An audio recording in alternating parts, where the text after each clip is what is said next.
Updating the docs and making sure they work is not the most fun part of an engineer's job. Recently, an engineer and I had to update our docs to work with a new CLI for Agent Core. But we used an agent to make this so much faster. We built the harness around the agent by allowing it to access an AWS account, run CLI commands written, and report back any errors. Agent harnesses define the control layer between a model and the real world. But what is an agent harness? It's an infrastructure environment that engineers wrap around a model, so it can do more than just be a plain chatbot. Code agents such as Claude Code, Kiro CLI, and Codex use their harnesses to take your prompt, pass it to the model, and then give the model tools to execute tasks. That's why if you ask a coding agent to write tests for this function, it won't just generate code for you to copy paste.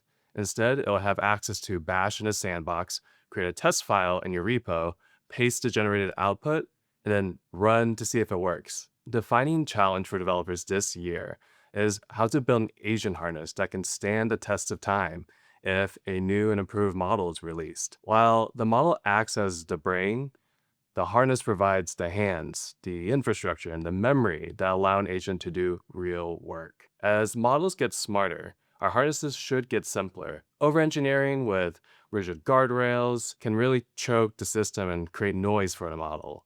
By offloading memory to the file system and using standardized interfaces like MCP, we allow the model to be as smart and capable as it can be. That's the philosophy behind Strands Agents. It's an open source framework we built around model-driven architecture, which means you never hard code the sequencing. You define the tools, write a prompt, and then the model figures out what to call and when. Let me walk you through what building a harness looks like with Strands. This is a real use case for the Strands engineering team. An agent built with the Strands TypeScript SDK that monitors OpenAI's changelog and decides whether an API update matters for the SDK, and if it does, files a GitHub issue. Strands works with Amazon Bedrock by default, but it's provider agnostic. You can swap in any supported model provider in one line. The first stage, we have a tool. It needs to have a name, a description, an input schema, and a callback. The description is what the model reads to decide when to use it. The schema defines what inputs the model can pass. A callback is your code that runs when the model calls it. We pass the tool to an agent and invoke it. The model reads the prompt, decides it needs to fetch changelog, calls the callback, and uses the result to respond. That's tool use. One cycle, think, act, respond.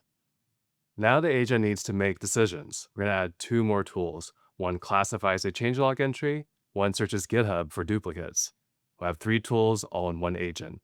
The model fetches the changelog, classifies each entry, and only searches GitHub for the ones marked repo change needed.